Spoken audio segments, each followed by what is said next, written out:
If you're like a lot of attorneys, one of the more significant sources of overwhelm in your law practice comes from the sheer volume of emails and other communications you have to process in the course of your day.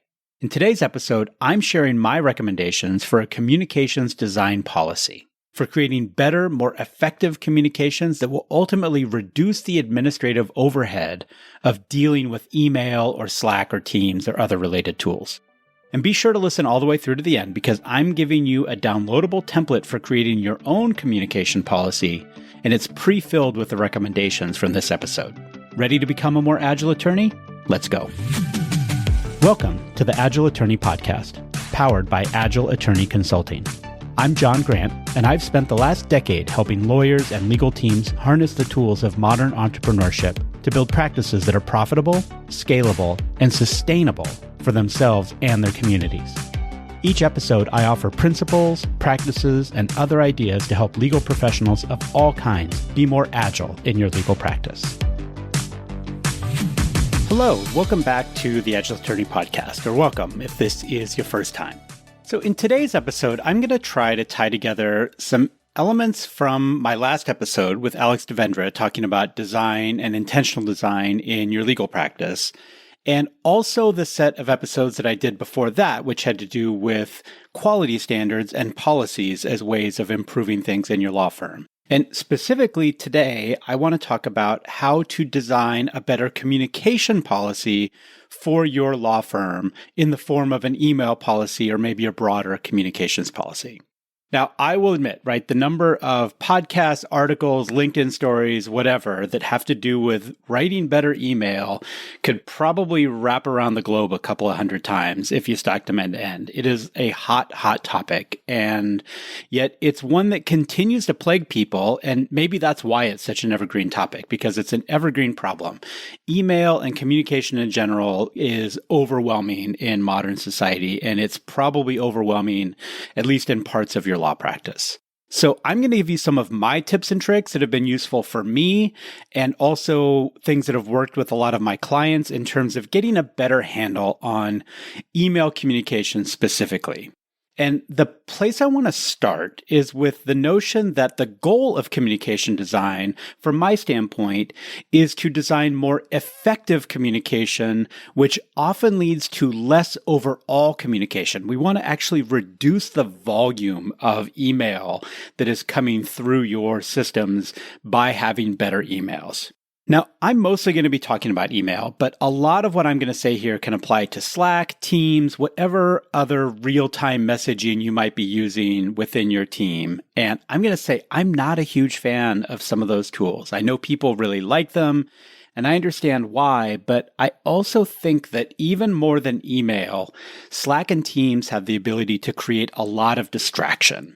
And we think they're solving a problem, and they are. They're solving one problem really well, which is this problem with email where it forks into these multiple reply threads when multiple people reply at different times and on different timelines.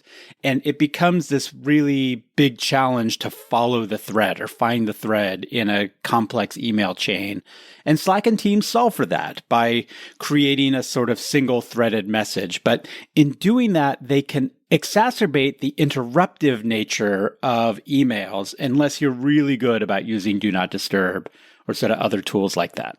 And part of why they're so good at grabbing your attention is that, communications with other people are this paradox, right? It's absolutely necessary for getting things done in a multi-person or multi-team situation. But because we're social creatures and we're wired to crave communication, it's got this inherent ability to hijack our attention like practically nothing else on the planet. The ding of your email system or the flash of a new Slack message really sort of wires into the central nervous system to pull us out of whatever we're doing and get us to pay attention to this new thing in a way that often isn't productive. So the question is, how do we design better communications? Or using the language of my episodes before the design episode, how do we create policies that will help us be more consistent with better communication in an intentional way so that we can use those policies when we're busy or stressed or otherwise in the heat of the moment where we're tempted to succumb to our own sort of lesser instincts? The other thing in terms of background and the purpose of designing your communication overall is that your communications policy should be squarely within the vein of trying to improve the flow of work through your practice, through your workflows and your systems. The reason we're communicating to begin with, right, when we ping someone else with a question or a request, it isn't that there's some inherent good when we get an answer. The value comes from the answer being able to help us make progress on a project or a matter and help get it moving forward in the workflow. Or if you're using a Kanban board, moving from left to right across the board, getting those deliverables done. And the problem with poorly crafted communications, emails or whatever, is that they can be a significant source of administrative overhead in your work and in your team's work. And administrative overhead that isn't actually helping move a thing forward. It's what the lean community would refer to as waste. Anything that requires an investment of your time or energy or resources that doesn't yield a clear or direct benefit. So if you send a single email with all of the things that you need, and then you get all of those things back in return on time when you need them, then yeah, there's administrative overhead, but the investment in that communication is well worth it because the email has actually helped move the matter or the project forward. But as soon as you have to ping someone multiple times or answer a follow-up question or otherwise keep engaging in that back and forth around the topic that is so easy to happen in email or Slack or Teams, now you're squarely into that waste territory where the administrative overhead is just adding to the cost, but it's not really adding to the benefit. A few episodes ago, I had another word for this, and it was failure demand. Remember, that is anything that causes demand on your finite capacity, your time and attention, that is a result of some other failure in the process. And maybe the failure started with you, maybe you were unclear in your request, or you didn't give it the right context. Maybe you asked things in a way that were hard to follow, and so the person that you were sending that email to lost part of the thread. Or, of course, the failure could have been on the other person's end, where they were maybe hurried when they wrote a response or didn't think things all the way through when they answered. There's a whole art to crafting good email responses, too, that I'm not going to get into today. The one thing I will say is when you're the originator of an email, there are things you can do to increase the likelihood that you're going to get the answers and information you're looking for in the time frame you need it, even if the person on the other end of the communication isn't giving it their 100% effort. So in the rest of this podcast, I'm going to give you some ideas for maybe a personal policy or a firm-wide policy around email communication design. And I'm here talking specifically about email, but this can be helpful in other contexts as well. And these are things that have worked pretty well for me and for many of my clients when crafting a policy like this. And like any policy I create, I want to start with a purpose statement. So the purpose of this communication policy is, number one, to reduce the total number of communications we need to process so that we can spend more time working on the actual deliverables, the work product. Number two, I want to eliminate as much of the back and forth as possible, the stuff that causes administrative toll and delay in finalizing a communication or a piece of work that you need to communicate about. And in doing so, number three, I want to accelerate the flow of information that we need to do the actual work, and especially client work, so that we can accelerate the delivery of the work itself, right? The whole point of these lean and agile and Kanban methods is to get work to flow more smoothly. So my first concrete suggestion is that your emails should be longer. I think a good email should read more like a memo than what we traditionally think of as an email message. And I'll admit, this is going to take a little bit more time up front and a little bit more care to produce, but we're doing so in the vein that your upfront investment is going to make it much more likely that you'll get a good result or a good answer on the return side. One of the things that I've been adopting lately that's going really well for me is I'm adding section headings to my emails. If there's an email that has more than one topic, I'll add a line, I'll give it a topic sentence, I'll often bold or change the size of that topic sentence, and actually sort of organize things a lot more like I would organize a memo. It doesn't have to be quite as formal, but giving some direction can be really helpful. Underneath those headings, I try to be really careful about writing things in bullet points whenever possible and creating some white space so that the individual items are easy for people to unpack. And it's not just walls and walls of text that might have parts that are easy for someone else to miss.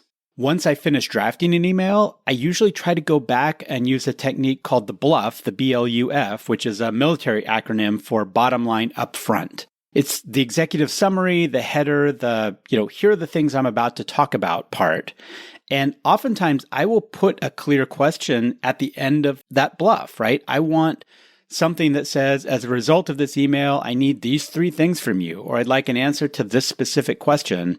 It's the TLDR in internet speak, but giving people that context even before they go and read the details can be really helpful. Whenever there's a question or an action item or a response needed, I put a header around that. It'll say action item : and then describe the thing that needs to be done, or response needed : and then ask the question. And I'll put that action item or response needed in bold or highlight it.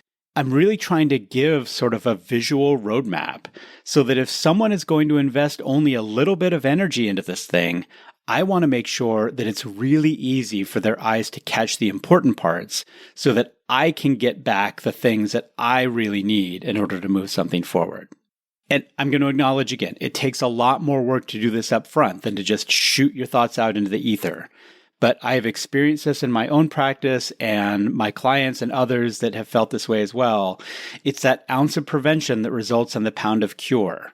And doing that investment of time up front pays dividends. It yields benefit in the form of faster response times, more complete responses, more accurate responses, and a lot less back and forth. The other thing that I will say is that this is a place that AI can be really helpful. So I've been using Claude.ai. I've done the same sorts of things with ChatGPT. I'll give it a command that says, without changing the specific language of this email, please organize it into sections and please let me know what the list item of deliverables are or action items are. And that can often do a pretty good job as a first pass of giving me an organization format. It won't be perfect. I still need to edit it and massage it, but it really helps get things into a more structured format that I can then copy paste back into my email message. My second recommendation, and this is something that I'm going to talk more about in this episode that I still haven't done yet, and I keep teasing around client homework. But the same thing is true for any sort of communication with email, and that is give people a clear deadline for responding, and ideally give them a short one. My default time duration for getting a response from someone else is 3 days. And I know that can feel really short, and a lot of lawyers are in the habit of giving clients weeks, if not longer, to come back with things. But there's a few reasons why I think a short deadline is a better one. Number one is that people have a lot clearer sense of what's going on in their life over the next 3 days than they do over the next 3 weeks. People can hold sort of a mental model of what their next few days looks like. So if you ask them a question, is it realistic for you to respond to me by the end of the day Friday? Then they'll be able to give you a pretty good answer to that pretty quickly. Another reason for that 3-day deadline is that the information you're trying to give them and their motivation around dealing with whatever their matter is or the question is, it sometimes has sort of a half-life. So especially if you've just engaged with someone over the phone or in a meeting and then you follow up with an email around something, and if you email them with further requests and ask them to turn it around quickly, it's going to be more likely that they are remembering all the things and all the context if you give them a relatively short deadline. If you give people a 2-week deadline, they're going to mostly wait until just before that deadline to do it. And by then, there's a good chance that some of the details have dropped out of their head. And of course, from a flow perspective, I want to keep things moving, flowing forward as much as possible. And starting with a short deadline is a really effective way to do that. And I'm not draconian about it. In fact, I even suggested in my phrasing a second ago, when I give people a deadline, it's never an absolute assignment, or rarely an absolute assignment. I usually will say something to the effect of, I would love to have this back by the end of the day Friday. Is that realistic? And I give them the ability to have an out. And if it isn't realistic, then what I'll often say is, if that's not doable, please let me know how soon you can get it back to me. And that's a key question too, right? I don't say, when can you get it back to me? Because that's open-ended and that starts to leak people further and further into the future. I like the question, how soon can you get it back to me? Because it communicates a sense of urgency and importance around keeping things moving. My third recommendation is one that I've actually been using for probably decades now. I actually learned it back when I was in the corporate world before I even went to law school. And that's, whenever possible, ask people a question that has a binary answer, a yes-no question, or a true-false question. And this is something that really reduces the cognitive load for the person that you're trying to get a response from. If I ask someone, hey, when do you have time to meet? That is a surprisingly complicated inquiry. It forces people to ask themselves any number of sub-questions around, do I even want to meet with this guy? When will I be ready to meet? Will I be prepared? Do I have an available slot on my calendar? Things like that. This notion of when do you have time? It just puts a ton of pressure and work on the person that has to answer the question. And when they see that question come in that requires a lot of thinking, there's a likelihood that they're not going to respond or not going to respond quickly. But if you phrase it a different way, if you say, hey, do you have time to meet at 3 p.m. on Thursday the 15th in order to discuss edits to the TPS report? Now it takes a lot more work for me to craft the question, but it actually makes it way easier on the other person's brain. It's a much lighter lift. They can give a really clear yes or no answer pretty quickly, and then the likelihood that you're going to get that answer and keep things moving forward, right? We're looking for flow, is going to be a lot higher. I will sometimes take it a step even further, and specifically if it's a question around scheduling a meeting, I will basically say in my email, hey, I'm going to schedule this. I hope Thursday the 15th at 3 p.m. works for you. I'm going to send you a meeting invite right now. If that time doesn't work, feel free to reject the invite, or, if you're in one of those tools that has the ability to request alternatives or propose alternatives, then they can do that too. But the reason I like that is it reduces one more set of back and forths if it's a yes answer, right? If I ask the question, do you have time? And then they say yes, and then I got to go back and schedule it, that's a whole thing that puts more work on me. But if I do the request and the scheduling back to back, give them permission to reject it, but then their answer is, yeah, I can meet then we're done. We don't have to have another round of emails or communications that either one of us got to deal with. And that's what I'm going for. I want to reduce that total administrative burden on both of us so that we can keep things moving. All right, I'm going to give you two more sort of smaller tips. And, this isn't an exhaustive list. These are the things that are top of mind for me as I record this podcast, but I do think these are things that are useful. So my fourth recommendation is, if the subject changes, if in the course of you communicating with somebody else, start a new thread. There's this funny thing that people do, and I get why, right? They go to the last email thread that involved some or most of the people that you want to ask a new question of, and they do a reply all to that previous thread. It's really easy to do, but it makes it so much harder for people to follow the conversation and understand what's needed now. So I say resist the urge to do that, the thing that's quick and easy, maybe a bit lazy, I don't know, that's okay, but start up a new thread. And especially start a new thread when you start a new topic. And I would say, when in doubt, start a new thread, because the threaded email and the ability for these forks and these different multi-threads to sort of emerge like gremlins really is one of the biggest problems of email-based systems. My fifth recommendation is only copy people on your email messages if they're absolutely necessary in the thread. And especially for folks that are on your internal team, I try to resist the urge to copy people as an FYI. There's better ways to do it. And a lot of lawyers are doing this already, right? If you're using a plugin or another tool that will automatically route emails into your law practice management tool or your document management system, let your team members go look for it there. Don't force it into their inbox where it's yet another distraction. We're trying to reduce the number of emails overall, and making sure that people are only necessary is a great way to do that. Another place to do this, and this is something that Cal Newport actually talks about in one of his older books, A World Without Email. If you're using a Kanban system to manage projects or task sets, then one of the best things you can do is make sure that you're copying the card on the email. The thread can show up. There's a lot of these Kanban systems, and the ones that I use both do this. They've got like this little mini Slack channel inside of the card, or a little mini Teams thread inside of the card. And that is a far more effective place to put these communications than to have them scattered across different systems in different places. So that's it. So my homework for you, or my call to action for this episode is sit down and give some thought around how you might craft, again, either a personal policy or a team or a firm-wide policy around your communications and your email communications. And I'm going to make your homework a little bit easier because I'm going to put on my website a version of a policy document that actually incorporates a lot of the suggestions that I've made in this podcast episode. It's also going to articulate some of the reasons for having a communication policy and also some metrics you might consider for how to measure the effectiveness of the policy, because I think all of those are really important components of a well-crafted policy. And as a bonus, you'll be able to then use that template for other policies you might want to draft for your law firm as well. And I keep promising future episodes, but I am going to do another one on this idea of sort of a policy about policies. And I'll put that template in a few places. It'll be in the show notes for this episode, but I also want to let you know that I have created a new page on my website. It is agileattorney.com/start.